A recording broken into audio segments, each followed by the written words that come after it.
jumudul ain, mata yang keras. Bapak Ibu, mata keras maknanya apa? Mata yang tidak pernah nangis. Sering saya sampaikan, seminggu sekali kita harus nangis di hadapan gampanglah iba. Kalau kepada Allah, gampanglah jadi orang yang takut. Kalau kepada manusia, melihat manusia, gampanglah jadi orang yang paling iba, paling kasihan. Itu akan mata itu akan mengeluarkan air.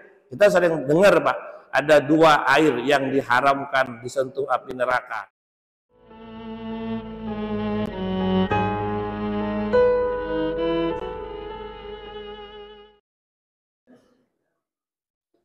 Bismillahirrahmanirrahim. Assalamualaikum warahmatullahi wabarakatuh. Alhamdulillahirabbil alamin wa bihi nasta'inu ala umuri dunya waddin. Shalatu wassalamu ala asyrafil anbiya'i wal mursalin wa ala alihi wa sahbihi ajma'in. Amma ba'd. Bapak Ibu yang dimuliakan oleh Allah Ta'ala, karena iman, karena Islam, dan karena ibadahnya, kepada Allah kita ucapkan alhamdulillah atas segala nikmat. Kepada baginda Nabi sallallahu alaihi wasallam kita ucapkan Allahumma shalli wa sallim ala sayyidina Muhammad wa ala ali sayyidina Muhammad.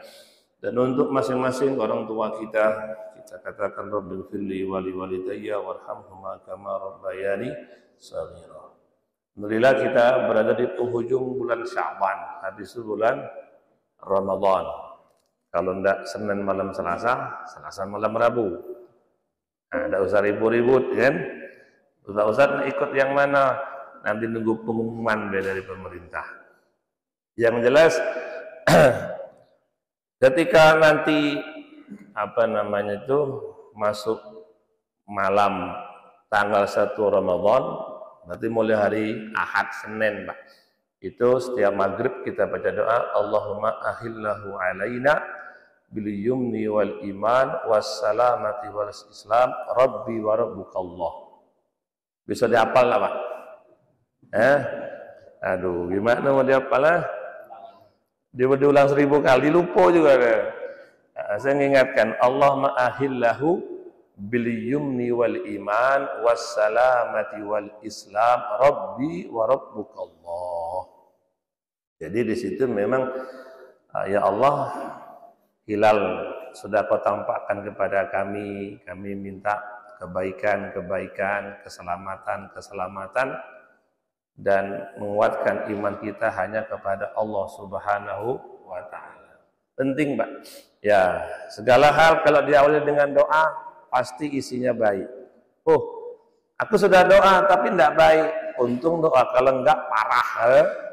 Kalau enggak doa tambah parah. Jadi doa itu baik, ya, walaupun belum tampaknya, kok nggak nampak baiknya, itu tentu lebih baik timbang tidak berdoa. Ibarat orang pergi dengan persiapan, nah, dengan pergi tidak persiapan, biasanya lebih aman dengan persiapan daripada pergi tanpa persiapan. Bapak Ibu rahimakumullah, ngaji kita pada hari ini melanjutkan hadis, nanti kita hubungkan dengan Ramadan. Jadi kalau bisa usahakan Ramadan itu semakin baik dalam diri kita, tentang puasanya, tentang buka puasanya, tentang terawihnya, sampai ke zakat-zakatnya. Dibuat sebaik mungkin. Nah, itulah gunanya kita ngaji atau belajar ilmu agama, agar gerak-gerik kita ke depannya semakin mirip dengan yang dicontohkan Rasulullah Shallallahu Alaihi Wasallam. Tapi itu memang usaha yang panjang, nak. Tidak segampang itu merubah kebiasaan. Kadang aku nengok ada orang sudah ngaji 3-4 tahun, gawe lamo tuh lah. 3-4 tahun gawe lamo lah. Kalau santri lah ngaji 3 tahun, 4 tahun, dari Iqra sampai hafal Quran 30 juz, masih manjo juga. Aku kira sudah jiwanya sudah kuat, rupanya manjo juga. Ntar lagi jadi ustazah kok masih manja, jadi cocok ya. Bapak Ibu rahimakumullah, hadis Nabi sallallahu alaihi wasallam, arba'un minasyaqai jumudul aini wa qaswatul qalbi wal hirsu wa tulul amali.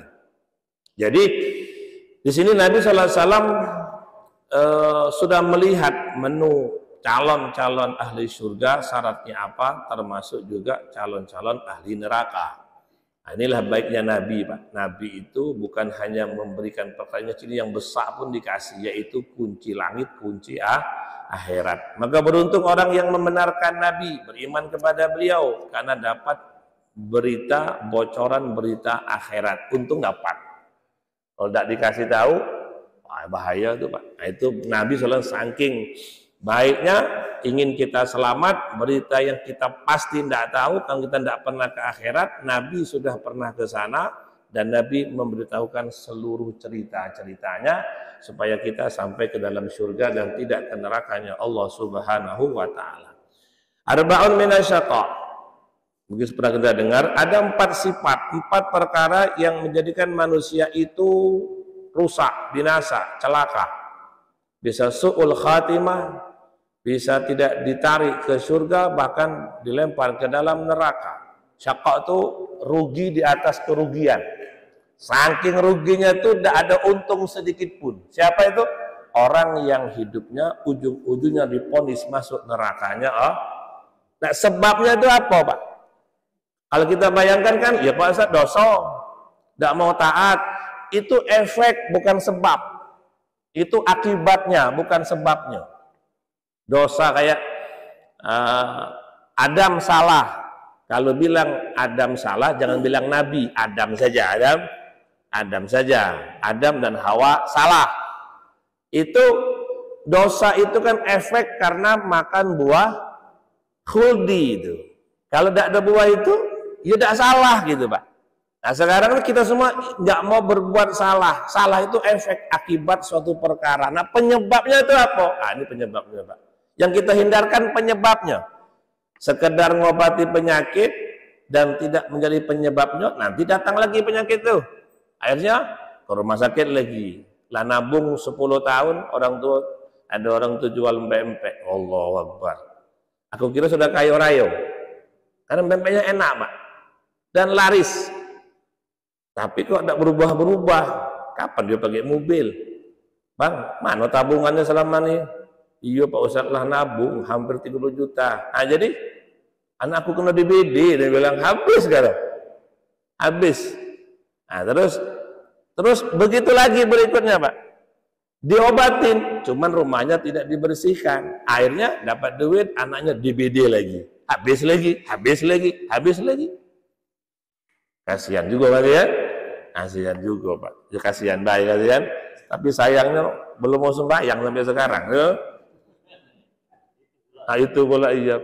Saya tuh suka beli. Suka sambil bilang, Bang, kapan sholat zuhur? Lajulah Pak Ustaz, dululah. Wah, dululah. Lajulah Pak Ustaz, lajulah, jalulah. Allahu Akbar. Ayolah. Nah, jumudul lain. 4. Pertama adalah mata yang keras, yang kedua hati yang keras, yang ketiga terlalu mengusahakan keduniaan, yang keempat panjangnya angan-angan keduniaan. Ini di 4 Bapak Ibu. Ini Nabi yang bilang, Pak, jangan nanti wah Ustaz nyinggung saya. Memang nyinggung, mau apa? Ya kan? Mau kita mau ngobatin sama-sama kok. Ya kan, kita bukan ingin cerita-cerita yang indah-indah balik tidur, bukan. Kita pengen selamat ngaji nih, Pak. Ya kan? Saya pun pengen selamat juga. Jangan Pak Ustaz ini nyinggung kami, ini marahi kami. Bukan itu masalahnya tuh. Kalau memang tidak sakit, tidak akan perih dikasih salep tuh kan. Tapi kalau memang itu ada sakit, perih aja. Tapi kan perih itu untuk sembuh. Jadi 4. Pertama jumudul lain, mata yang keras. Bapak Ibu, mata keras maknanya apa? Mata yang tidak pernah nangis. Sering saya sampaikan, seminggu sekali kita harus nangis. Nangis di hadapan gampanglah iba.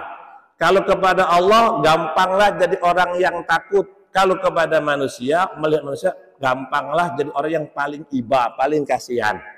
Itu akan mata itu akan mengeluarkan air. Kita sering dengar, Pak, ada 2 air yang diharamkan disentuh api neraka. Pertama, air mata yang keluar karena takut kepada Allah. Ada juga air mata yang dengannya Allah sayang kepada dia. Nah, itu bisa beli sayangnya Allah. Air mata yang mana? Air mata yang keluar karena ibo, kata orang Jambi. Karena iba, kasihan. kalau nengok orang ndak kasihan dan ndak takut dengan Allah tuh matanya bermasalah. Matanya menjadi mata yang tidak baik. Nah, kalau matanya tidak baik, maka nanti mata akan suka melihat yang salah daripada yang benar. Yang benar tuh ndak betah dilihat, Pak. Ndak betah, ya kan? Nggak betah. Lebih suka nengok bini orang tua bini dewe dah. Jadi pertama jumudul ain, setiap kita harus punya amal tiap seminggu sekali. Mata tuh mudah menangis, Pak. Yang muda, yang tua, yang kecil sama dilatih. Gimana caranya menangis? Ya gampang.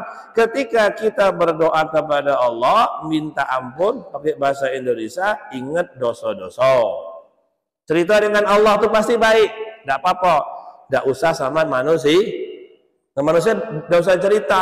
Dulu aku begini, tidak usah, tutup. Allah sudah nutup, jangan dibuka sendiri. Kalau kepada Allah, Allah suka, Pak. Kita ngaku itu suka sekali. Karena besok di hari kiamat ada orang yang diponis masuk neraka. Nah, dihitung-hitung, ini sudah tekor, banyaklah dosa. Kata Allah, pergi ke neraka. Ketika dia pergi, lari, Pak, ke neraka itu lari. Bahasa itu lah, kok ke neraka lari ya? Kalau gitu kan kayak kulit bulu jalannya ya. Oh, ke neraka dibakar, ditekuk, dilempar. Ketika Allah kata masuk neraka, dia lari ke neraka itu dengan cepat. Aneh, kata Allah, tarik lagi, balik. Panggil lagi, malaikat panggil lagi dia ke sini. Dipanggil, wahai fulan, kenapa engkau ketika diputus ke neraka kok lari ke neraka? Ingin jebur langsung. Dia bilang, ya Allah, di dunia aku tidak pernah cepat melaksanakan perintahmu, aku nyesal. Mumpung sekarang kau nyuruh aku cepat-cepat, ya Allah. Ketika dia bilang begitu, sudahlah kalau gitu aku ampuni, pindah ke surga.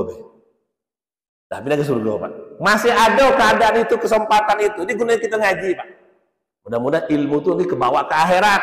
Makanya direkam sekarang nih. Jangan yayo nanti kan. Diingat-ingat ilmu tuh sampai ke akhirat. Dia sudah salah, timbang baiknya dikit, salahnya banyak. Kalau putus masuk neraka dia lari, Allah suka. Dan dia mengatakan, kenapa? Aku di dunia ya Allah tidak pernah cepat melaksanakan perintah. Engkau kaget lah, besok lah, kapan-kapan lah mati. Ternyata di akhirat ketika dia cepat-cepat, Allah suka. Sudah kalau gitu sudah. Nah sudah. Nah, Bapak Ibu rahimakumullah, bahwasanya ketika kita berdoa kepada Allah, gak apa-apa pakai bahasa Indonesia dan cerita, ya Allah, ya Allah, ya Allah terima sholatku walaupun banyak kurangnya, ya Allah terima sedekahku walaupun belum istiqomah, ya Allah terima bacaan Quranku walaupun tidak ada yang betul sikap pun. Coba cek depan saya, salah kalau itu malah tes Fatihahnya kan, ayatnya 7, salahnya 10. Nah kayak mana tuh? Ya kan? Ketawa kan? Apa kata itu dites nanti berkeringat juga. Berkeringat, Pak. Ada anggota dulu, lumayan juga pangkat dia tuh. Nah, izin Pak, saya dengar Fatihah Bapak dulu. Ayo, dibaca, keringat keluar, kayak orang push up ya, kan? Push up kan? Pak, untung nih Pak, salah depan saya, depan malaikat munkar nakir, habis ya. Nggak ada nego lagi dah ya. Di depan mahkamah akhirat habis, Pak. Nah, jadi Bapak Ibu cerita, dan ketika cerita, ya Allah minta surga walaupun aku belum layak, gitu, Pak. Walaupun aku belum layak. Jadi bisa, ya Allah jauhkan daripada neraka. Walaupun aku ke sana tiap hari gitu, ngarah ke sana, tolong jauhkan. Aku tuh tidak mau tapi ke sana terus, langsung berbuat dosa. Ya Allah, tolong ya, ampun gitu. Itu cerita. Jadi enak, Pak. Kayak Bapak beli sesuatu di rumah makan, pas makan selesai mau bayar atau pagi sore 450. Banyaknya, iyalah kan biasanya 70.000 sampai 80.000 satu orang, enggak? Jusnya mahal nian. Pagi sore ingat ya kata-kata saya, jangan kalau saya beli kurangi dikit, kira kan? 17.000, 19.000 jusnya. 450. Kita rame-rame sama anak bayar, uang cuma 200. Gimana muka kita, Pak? HP tinggal, kantong enggak ada. Pucet enggak muka kita? Takut enggak, Pak? Kenapa? Makan sudah, tapi bayarnya kurang. Ayo nak utang dengan belakang, nak di mana buang muka itu? Karena muka kalau dibuang tidak ada hilang, masih ada muka itu. Buang ke kanan, masih ada di kanan. Dia akan ketakutan. Karena dia sudah makan belum bisa bayar. Kita dengan Allah kenapa tidak takut? Banyak makin nikmat, ibadah kurang. Kalaupun ibadah kurangnya banyak, kurang khusyuk, kurang sempurna. Ngapa tidak takut dengan Allah? Ngapa tidak malu sama Allah? Akan tidak cocok tuh. Seperti itulah kita berkomunikasi dengan Allah Subhanahu wa taala. Hasilnya apa hasilnya? Kalau tadi kita bisa nampakkan muka sedih, mungkin tukang warung ya sudahlah Pak. Ya kan? Ya sudahlah ya. Tapi jangan 2 kali ya kan? Sudahlah Pak. Kayaknya Bapak ini kasihan juga, malu juga, sudahlah Pak, sudah sedekah kami lah. Mungkin enggak tuh? Mungkin tidak? Mungkin. Kalau Ustadz mungkin ya, mungkin ya? Kalau saya mungkin nanti Pak, mungkin. Aduh, pas nak bayar, sudah Pak Ustadz, siapa yang bayarin? Tuhan. Waduh, orang sudah hilang, berarti malaikat. Udah, manusia yang berjiwa malaikat. Saya ngomong gini nanti viral tuh. Ustadz minta bayarin ya? Bukan kayak gitu. Jangan saya minta bayarin. Orang tidak nampak kayak malaikat. Manusia berjiwa malaikat. Maka kalau dengan tukang toko restoran paling sudahlah Pak, sudahlah, tidak ada sudahlah Pak, atau minimal hutang, ya kan? Nah, ketika kita ngadu lemah kepada Allah, maka Allah akan memberikan kemaafan, dan itu yang kita minta. Ya Allah, aku sudah sholat belum khusyuk, ya sudahlah. Aku sudah tahajud walaupun terpaksa, sudahlah. Aku sudah berbagi buka puasa tidak banyak, sudahlah, gitu Pak, ya kan? Tapi kita itu tutup dengan omongan, dengan doa. Nah, kalau kita bayar di rumah makan, bayar 200.000 masih kurang 50. Kata tukang nasi, Pak kurang Pak. Kita diam baik. Pak kurang Pak. Diam baik.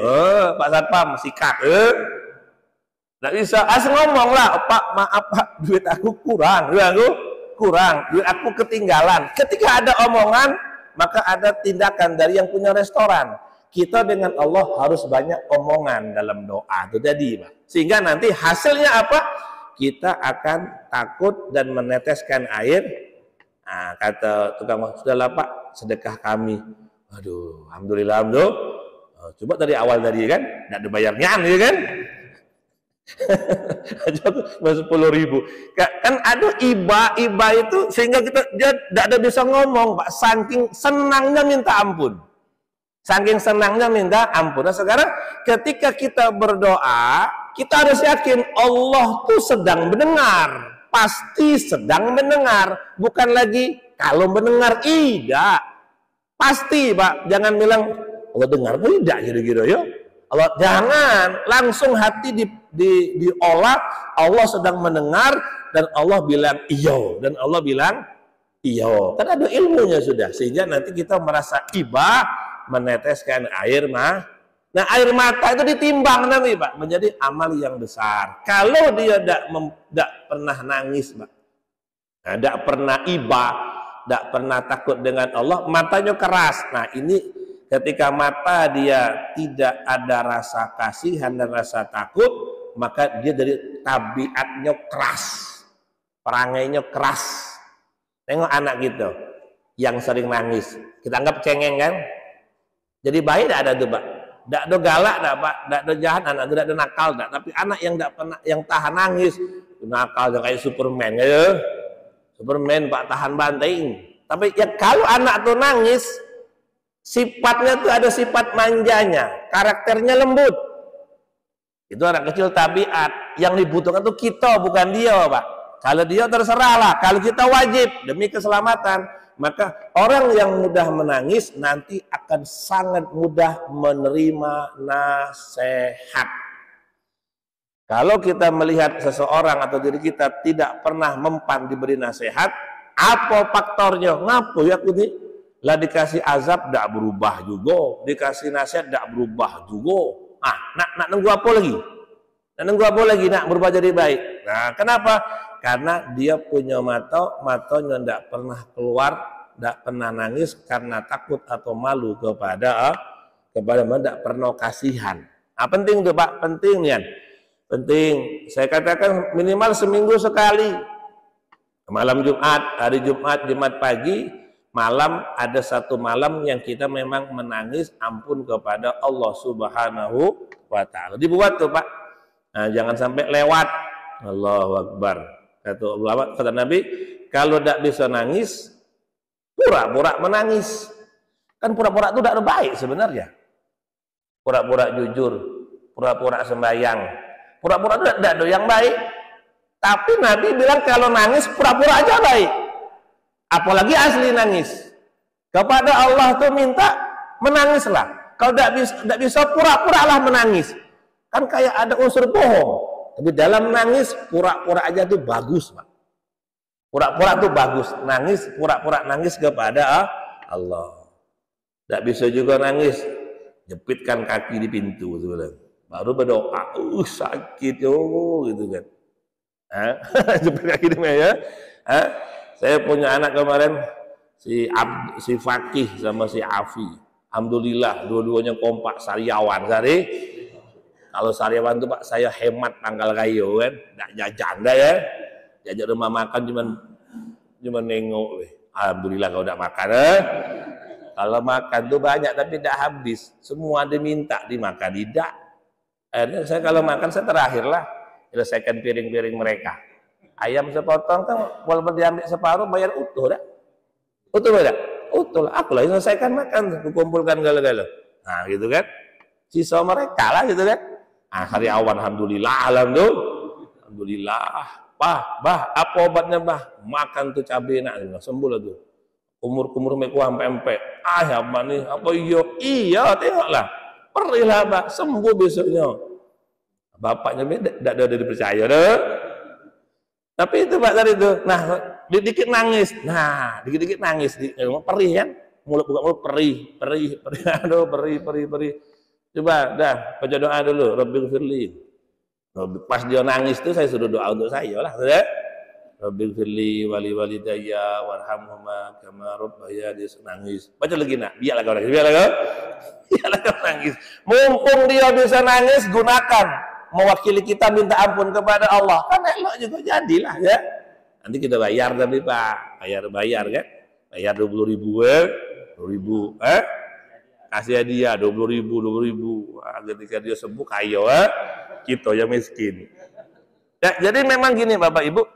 Jadi ada momen kita tidak bisa nangis dan ada momen kita memang sedang sedih Pak. Sedih kan? Anak meninggal, ibu meninggal, mau untung rugi. Nah ketika sedih itu masukkan cerita nangis kepada Allah tuh pas momennya Pak. Pas. Jangan dibiarkan nangis tanpa doa. Itu sio-sio. Tapi ketika sedih, menangislah, ambil air wudhu, sholat di hadapan Allah. Kadang gitu Pak, Allah tuh kalau memang sayang dengan kita, dibuat kita nangis Pak. Memang untuk itu, yang kita anggap nangis itu musibah, enggak. Nangis itu bisa jadi Allah sayang kepada kamu. Dikasih ini supaya sedih, supaya nangis, agar apa? Kita tidak jadi orang yang perangainya buruk. Nah itu Pak, penting menangis. Kalau saya punya teman dari India itu, saya kepengen tuh punya anak tuh nanti suaranya keras kayak ya. Ayo, suaranya keras. Jangan dreaming lah. Kita ngomong orang tidur galau. Jadi kata orang tuh juga kata orang ahli kesehatan, kalau anak kecil nangis, biarkan nangis sekuat-kuatnya. Nanti pita suaranya besar jadinya Pak. Nangis biarkan, emang gak dia nangis. Biarkan dia nangis dulu, wah. Nanti ya, tapi jangan dia lama pingsan pula kan. Masih biarkan dia nangis, biar keluar suaranya, biar pita suaranya besar. Kalau nangis, baru nangis langsung digendong, tidak jadi ngebut, tidak jadi ngebut. Ada suara manja, suara kecil. Atau kalau ada cewek, iyalah gendong. Anak lanang ya jatuh teguling, biar teguling dulu ya tuh. Teguling dulu, nangis baru kita kan kita tahu nih, ini nangisnya tidak apa-apa, tidak bakal mati, tidak bakal mengguling-guling be. Tapi ketika dia nangis, itu langsung suruh berdoa kepada Allah. Wa qaswatul qalbi. Yang kedua Pak, semua dosa dan keburukan neraka narik kita karena seorang itu punya hati yang keras. Hati yang keras. Kok bisa hati itu keras yuk? Kayak mana hati itu keras Pak? Ya kan? Masya Allah. Hati yang keras itu hati yang tegaan, tegaan. Hatinya keras. Sebenarnya mata hati itu sama saja. Tapi hati yang keras, ini lebih Kalau mata tidak menangis akan menjadi anti taat. Kalau hati yang keras ini akan menjadikan apa Pak? Tidak bisa taat lagi dalam masa yang sangat panjang. Namanya hatinya membatu, hatinya mati. Hatinya mati, tidak punya hati lagi. Nah, itu walaupun badannya sehat, tidak akan pernah sayang dengan agama, tidak pernah sayang. Tidak pernah apa? Tidak pernah sayang. Kita ini kalau betul Islam kita Pak, jangankan nak nyakiti, nginjak semut kita tidak mau, udah Pak? Tidak mau Pak. Nak mancing ikan, segera dipancing, segera jangan dibiarkan dia terkapar. Nak dimakan cepat dipotong, cepat dipotong-potong. Jangan dibiarkan dia terkapar lama. Terkapar apa? Bayangkan kalau gitu anak kita sakit, mau tidak ditangani lama? Tidak bisa. Begitu juga orang Islam tuh, ingat rahmatan orang Islam tuh Pak. Jangankan manusia, hewan pun sangat bahagia. Kalau nak nyembelih, tajamkan pisau, segera sembelih. Tidak ada nyiksa dulu, tidak ada apa? Tidak boleh nyembelih hewan, pisaunya diasah di depan dia. Mana boleh? Mana boleh? Tidak boleh. Kalau Bapak Ibu menemukan, maaf, musibah dalam anak, musibah dalam keluarga. Maaf, anak kita tidak sempurna. Atau anak kita, ada kita tapi kita nggak dianggap emak bapaknya lagi. Hilang rasa itu. Dalam kitab diceritakan, itu diantara penyebabnya kita pernah nyembelih hewan, nyembelih induk hewan di depan anaknya, atau nyembelih anak hewan di depan induknya, atau ngasah pisau di depan hewan tersebut. Anak ayam di depan induk ayam, atau nyembelih induk ayam di depan anak ayam. Nyembelih anak kambing, karena kambing muda untuk sate dah, di depan induk kambing. Atau nyembelih induk kambing di depan anak kambing. Nyembelih anak sapi di depan induk sapi. Atau nyembelih sapi di depan kandang sapi. Wah, itu nyiksa tuh Pak. Itu tidak boleh. Islam melarang. Kalau Bapak paksakan, ada apa-apa tuh hewan Pak Ustadz? Memang hewan itu tidak ada Tuhan apa? Memang hewan itu tidak ada yang menciptakan Pak. Kalau itu hewan saya, misal ini sapi saya Pak, Bapak ganggu saya marah tak? Marah. Ini ayam saya, Bapak tendang, ayo kita tendang dua gitu kan? Itu ada yang punya sekarang. Apakah itu bukan punya Allah? Apakah sapi itu bukan punya Allah? Allah punya hak milik di situ juga Pak. Di Allah yang besarkan, Allah yang menumbuhkan, Allah yang menyehatkan. Ketika kita salah bertingkah dengan hewan, yang kena tuh kita Pak, keluarga inti tuh yang kena Pak. Yang kena keluarga inti, bukan orang lain. Azabnya tuh langsung. Kok bisa-bisa anak tidak menghormati aku? Kesedihan hewan, anak hewan ketika induknya itu disembelih depan dia, nanti anak tuh tidak pernah menganggap lagi orang tua sebagai orang tua. Ngomonglah sepanjang-panjangnya, atau anak tidak apa. Itu payah tuh Pak obatnya Pak. Obatnya payah, tidak mungkin nak menghidupkan hewan lagi depan anak itu. Ya kan? Paling-paling kita berubahlah. Jangan pernah lagi menyembelih induk hewan di depan anak-anaknya, tidak boleh. Nah, sama tadi Pak. Allah punya aturan kita langgar, jadi balak. Jadi apa? Jadi tidak boleh. Nah, tidak boleh. Ya kan? Agak-agak minggir dikit. Banyak dalam kisah itu begitu. Banyak dalam kisah mak sama bapak, anak orang tua dipisahkan dan tidak bertemu sampai beberapa tahun. Itu juga dampak daripada sikap kita kepada ciptaan Allah yang semena-mena, kena balasan. Untung dibalas di dunia dan di akhirat. Maka hati yang keras, gimana cara melembutkannya?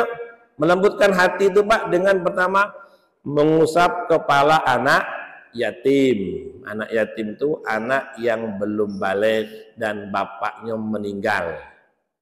Bukan maknya meninggal ya. Ayahnya meninggal. Itu kalau sering kita usap kepalanya, ya tetap sambil ngasih duit lah, jangan diusap lah gitu ya.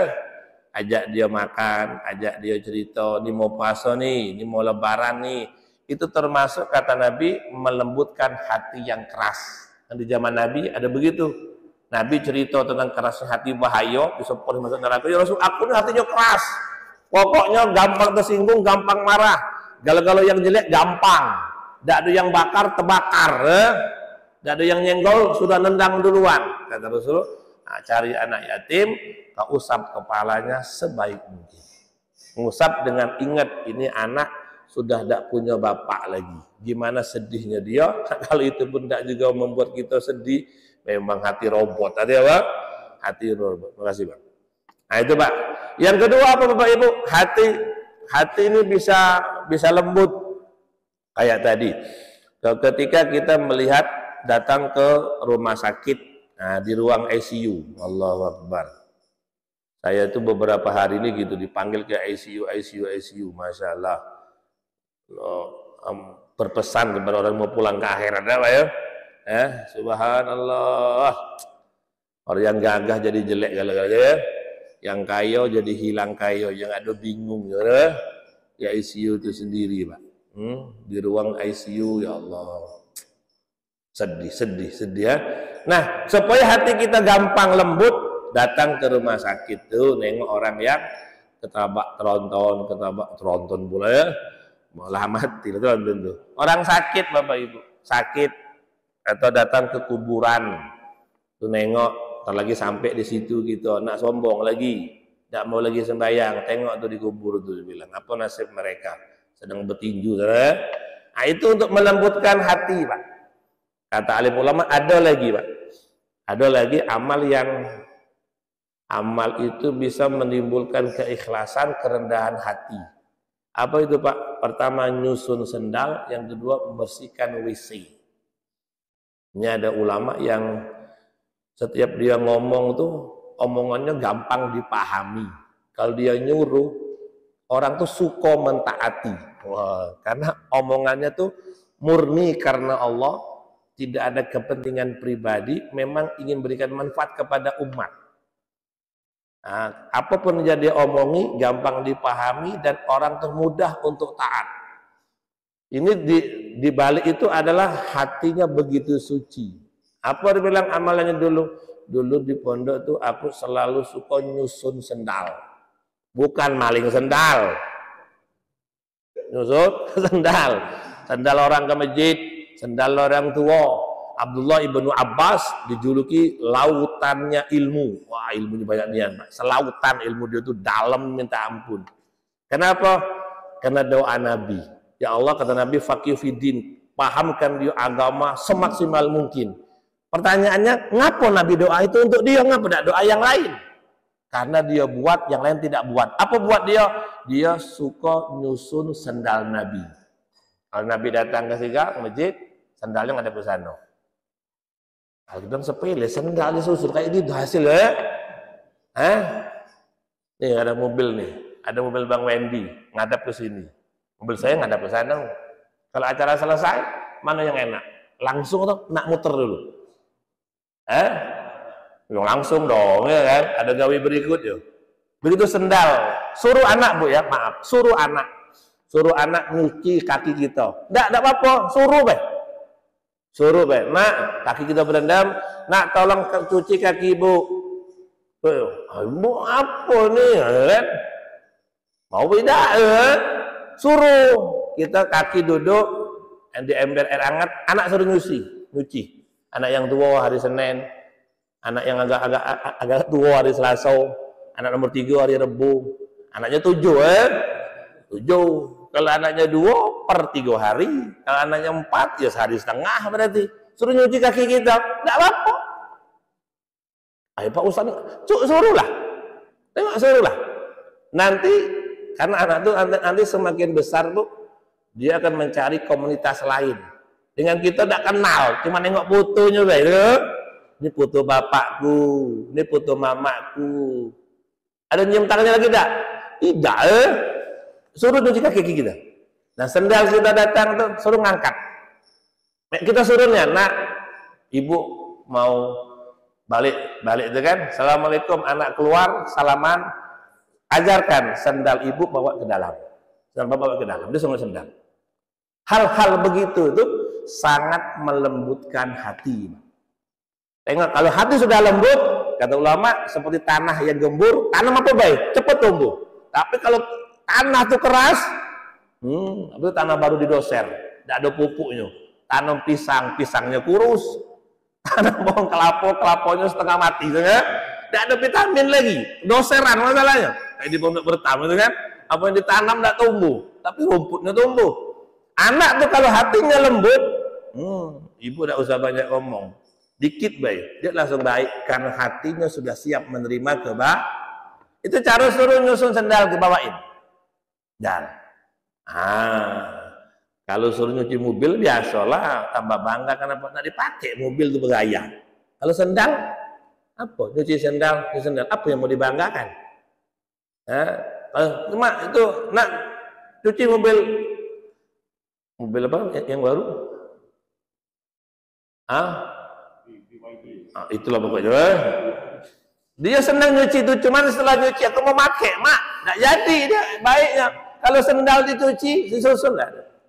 Nah, yang kedua tadi, anak tuh kita bersihkan WC, gotong royong bersihkan WC. Itu kata alim ulama, kalau tuh yang melakukannya orang soleh akan tambah soleh, bersihkan WC ya, di masjid, di rumah, WC tetangga, tidak usah, WC masjid, di umum. Kalau yang tuh yang orang yang nyuci WC orang soleh, tambah solehnya. Kalau dia baik, tambah baiknya. Kalau dia nakal, hilang nakalnya. Kok bisa? Karena itu melahirkan kelembutan hati, Pak.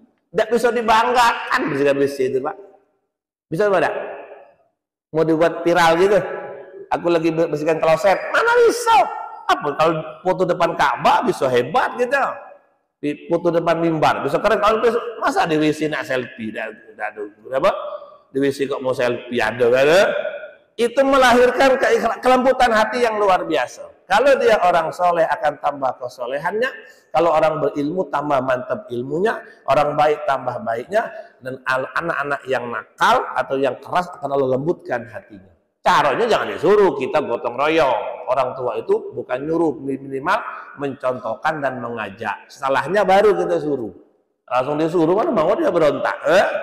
Uang jajan dikurangi, beras naik, musikan WC, tidak nyambung.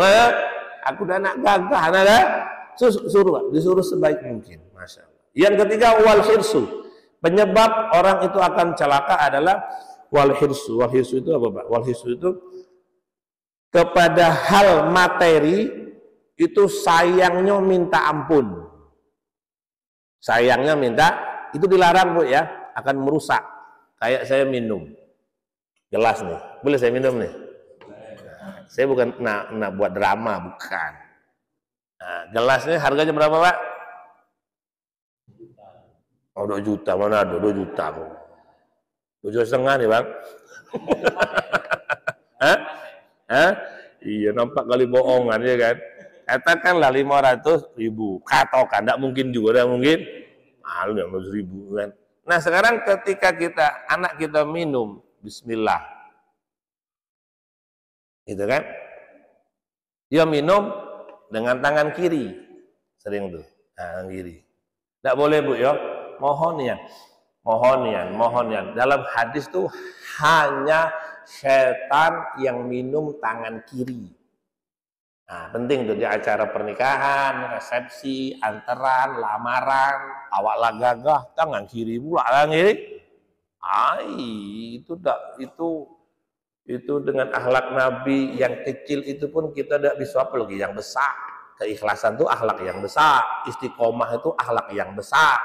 Angkat gelas be salah, angkat gelas be salah, harus ke kanan ya kiri. Ada bisa tahan, tak usah gengsi. Ada pula umur lah 70, angkat gelasnya masih salah ya. Umur lah 70. Kemarin ada acara di malam dengan Pak Gubernur kan. Lamaran, Allahu Akbar, orang ngambil gelas tuh sudah tidak bisa apa-apa lagi, tangan kiri lah, ya Allah ya Rabbi, Ustaz marah tidak, kasihan ya. Jadi ketika anak kita minum tangan kiri, ibunya biasa baik, pas tuh gelasnya jatuh, marah tak? Marah, udah hati-hati. Ini gelas ibu beli di Mekah. Made in Cino, Made in Cino ya kan. Ini ibu boleh di Mekah nih nak, ngapa kau pecah dado hati-hati? Itu namanya wal hirsu, cinta dunia. Loh, ngapa Pak Ustadz? Harusnya marahnya dia ketika tangan kiri itu minum, karena meninggalkan sunnah Nabi. Itu yang marah, nak jangan tangan kiri, tangan kanan. Nah, ketik marahnya itu jangan marah karena gelasnya pecah. Gelas pecah nih, gelas pecah, mah Encino kan? Tidak pecah-pecah juga nanti itu kan, tidak dia kita mecahkan. Tapi marahnya kita ketika dia tangan kiri, jangan tangan kiri nak, tangan kanan. Tapi dia minum tangan kiri, kita biasa baik, gelas pecah kita marah. Itu makna wal hirsu. Bapak Ibu, kita terlalu cinta dengan dunia, tidak cinta dengan amalan Nabi. Itu akan membinasakan kita. Karena rumusnya, maaf ya, nah, ini kita sedang bertahap galau-galau. Tidaklah orang itu kurang mengamalkan sunnah Nabi, itu karena cintanya dengan Nabi kurang. Dan itu membahayakan diri gitu. Ibu tanya suami, tanya, bang, abang dengan aku cintanya berapa persen? Kalau jawabannya abang, suaminya 99%. Satunya kemana bang gitu kan? Marah tak bu? Halo bu, marah tak bu? Tidak, ibu kebaik kalau kan? Pak Ustadz tidak ada marah lah, tidak. Abang harus 100%, tidak boleh kurang sikau. Ya kan? Nanti kalau kurang sikau, bahaya nih. Nah, ketika orang itu sudah tahu sunnah, lalu dengan sengaja dia tahu sunnah, dengan karena sengaja dia tidak lakukan. Bukan dia tidak tahu sunnah, tapi dia kurang cinta dengan Rasul. Kalau kurang cinta dengan Nabi itu bahaya. Wong Allah pun sayang, malaikat pun sayang, tanah sayang, langit itu sayang, bumi itu sayang. Kalau Bapak lihat Nabi-Nabi itu kok bisa pegang tongkat jadi ular, pukul lautan jadi jalan, pukul batu jadi air, tahu tidak kenapa? Karena seluruh bumi langit itu oleh Allah disuruh nunduk dengan para nabi. Ikuti kata mereka. Ya, ketika Ibrahim dibakar tidak ada mempan, karena memang benda-benda dunia ini oleh Allah, apa kata utusan aku nurut deh. Coba. Kalau ulama wali saja bisa begitu, apalagi nabi, gurunya para wali, presidennya, rajanya para wali, Pak. Nah, ketika orang yang terlalu cinta dengan dunia, ada orang merajuk tidak ke masjid lagi. Kenapa, Bang? Kenapa? Karena sendalnya hilang. Akhirnya dia pun hilang juga, hilang. Kenapa, Pak? Nak ke masjid lah seminggu kami lihat, biasanya ada di pinggir karena apa tuh tidak jelas pengurus masjid, sendalku hilang. Biarlah sandal hilang, jangan bapak yang hilang. Kalau bapak yang hilang kayak mana bilang gitu. Ya kan? Saya baca hadis di kitab ini, Pak. Ada kalanya, kemarin saya praktekkan. Ada kalanya kita ke masjid tidak pakai sendal. Kalau dalam kita haji itu, orang dulu berhaji 5-6 bulan tidak pakai sendal. Iya Pak, kalau Bapak gagah baju lebaran, tidak pakai sendal, bisa sombong nggak Pak? Nggak bisa dibilang gila orangnya. Gila nih Pak. Bapak jangan remehkan. Kalau sendalnya Sayyidina Bilal menjadi ahli surga, tapi telapaknya Abu Thalib paman Nabi dibakar api neraka. Itu kaki galau babnya tuh. Babnya apa? Kaki galau. Karena ke masjid nggak pakai sendal. Tapi nanti cuci kaki Pak, tetap jangan sampai idak karena memang kalau dia kaki dia tuh kotor, maka dia akan hilang kesombongannya Pak, hilang kesombongannya. Saya punya anak tuh, anak saya banyak contohnya ya, si Tamam tuh nggak hobi pakai sendal. Kalau ke supermarket guling-guling, wah kita orang punya malu minta ampun, teriak-teriak lagi. Akhirnya sudahlah, memang dia nak ngilangkan sombong gitu kan. Ngilangkan apa? Biasa belanja awal bulan, nak belanja keren tuh, ambil keranjang yang besar 2 puluh isi. Wah nampak tuh, oh aku belanjanya banyak ya, keranjang 2 penuh galau. Anak guling-guling, tidak sempat sombong lagi Pak, mikirin anak itu Pak. Guling-guling tidak ada pakai sendal, kaki putih jadi hitam, ya kan? Iyalah. Jadi ternyata orang yang hirsun, tidak, orang yang mau merendahkan diri dengan tidak cinta kepada hal keduniaan, itulah pangkal menolak dosa kita kepada Allah. Tolong dihitung-hitung, Pak.